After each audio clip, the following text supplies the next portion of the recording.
Hello and welcome to Virtual Highland 2020. I'm Mark Stephen. As you know, the Royal Highland show is not taking place this year. It's had to be cancelled because of the ongoing COVID-19 crisis.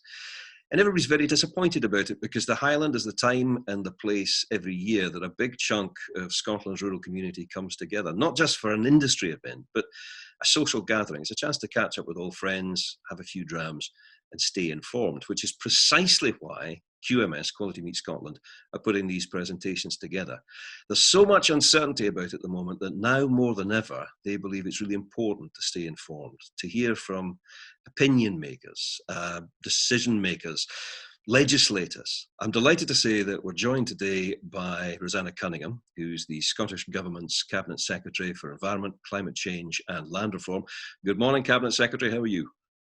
Good morning, Mark. I'm absolutely fine, or as fine as one can be in these circumstances. Indeed, indeed. It's really kind of you to take the time to do this, Roseanna. I know you want to talk about several things, how Scottish farmers have dealt with the COVID-19 crisis so far, what they might do in future in terms of a green recovery, and allied to that, you want to touch on the climate change report which came out a few days ago looking at Scotland's greenhouse gas emissions. So, having stolen most of your thunder, I'll hand across to you. On Thanks, Mark. And could I say thanks very much to QMS for the invitation to join Virtual Highland. It's really great to see that even in this utterly unprecedented situation, I mean, none of us could have predicted this, there's still an opportunity to continue some of the tradition of promoting and showcasing what rural Scotland can deliver. Obviously, the impacts of COVID-19 have been felt right across Scotland. No part of our lives has gone untouched. And as a country, we've relied more and more on our ability to work together and support each other and use the strength of being a relatively small country to do that. Everybody involved in all aspects of our food supply chain, from our farmers, our crofters, right the way through to the processors and the hauliers, have done absolutely tremendous work. And I want to pay tribute to that. Each one of the people involved in that work deserves enormous credit for overcoming the additional challenges that have been placed upon you. So thanks very much for all the efforts that have been made and continue to be made to ensure that Scotland keeps producing the high quality food that we do know and love right throughout this extremely challenging time. Of course, our immediate focus as a government has got to be on the response to the public health emergency of COVID-19, protecting the lives and the livelihoods of the people of Scotland. However, we can't lose sight of the other challenges facing both Scotland and the rest of the world. So I do want to speak a little about the ongoing global climate crisis, which has not gone away. It very much remains the greatest long-term challenge facing humanity. If unchecked, it has the potential to cause significant and irreversible social and economic damage, both here in Scotland and throughout the rest of the world. And actually, the people who are watching this, the folk involved in rural Scotland, will be amongst the first, perhaps, to sort of actually experience that for real. So I'd like to reassure you all that the Scottish Government's response to the global climate emergency does continue in earnest. We remain absolutely committed to ending Scotland's contribution to greenhouse gas emissions by 2045 and to achieving a 75% emissions reduction by 2030, which is very challenging. So the impacts and the challenges of COVID-19 have actually meant that our starting position has very definitely changed. There is no doubt about that. We're not in the same place we were even 3 months ago, much less 6 months ago. But our ambitions haven't changed. And the Scottish Government is committed to delivering a green recovery from this pandemic.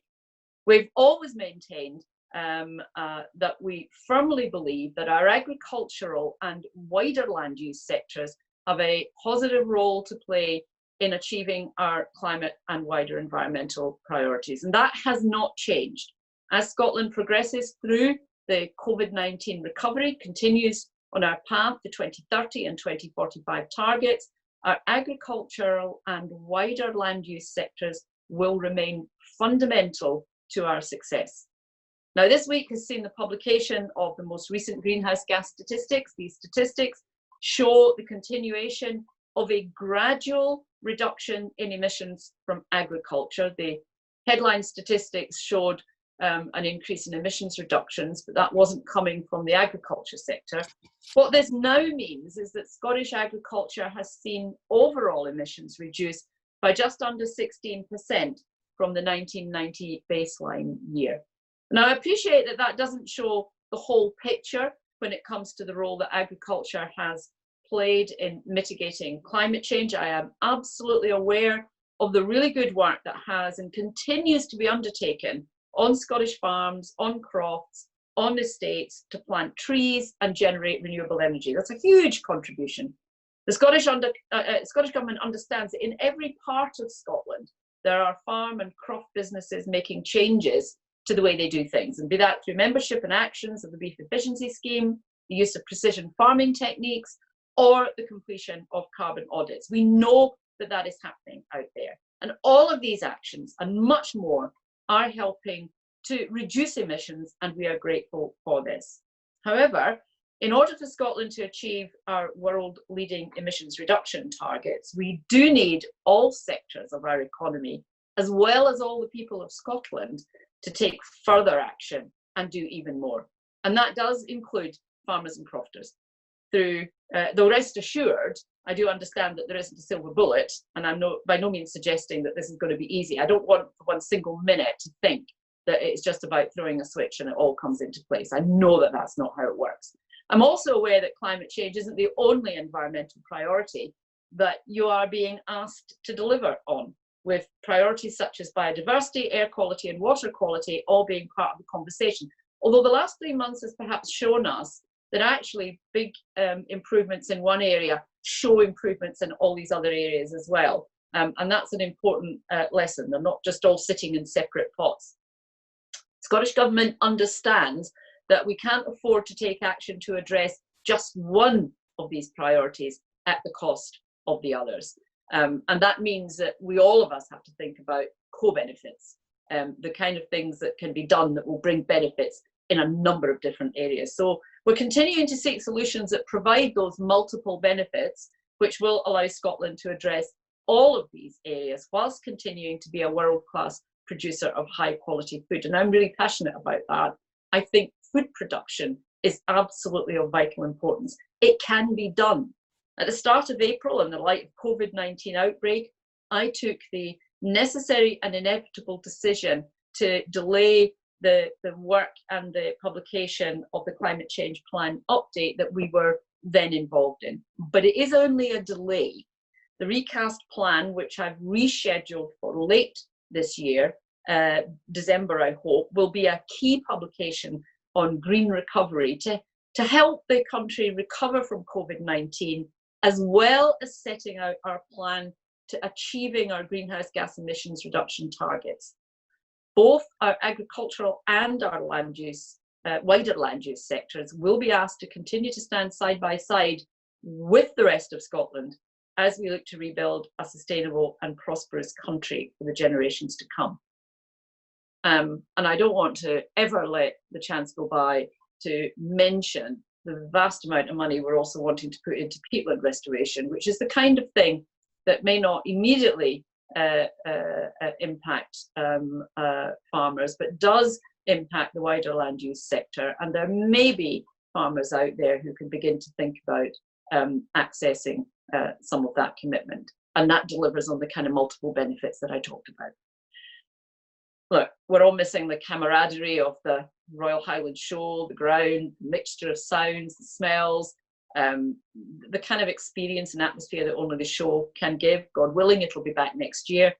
But a huge vote of thanks should go to everyone that's been involved in making virtual Highland 2020 happen. It's once again, I think, testament to the willingness of the people of Scotland to seize opportunities, even in the most challenging of circumstances. So finally, I'd like to again commend all of the work that you all do. And I'm sure you'll all join me when I say I'm already looking forward to the next Royal Highland show in 2021. We will all be so overjoyed to be in the same space, and being able to talk face to face again. And I am sure that it will be an absolutely massive and wonderful event. Roseanna, thank you very much for that. And I agree with you wholeheartedly. Here's looking forward to 2021 and the Royal Highland Show. And hopefully we will be able to meet up at Ingliston. But for now, thanks very much for your time. Thank you, Mark.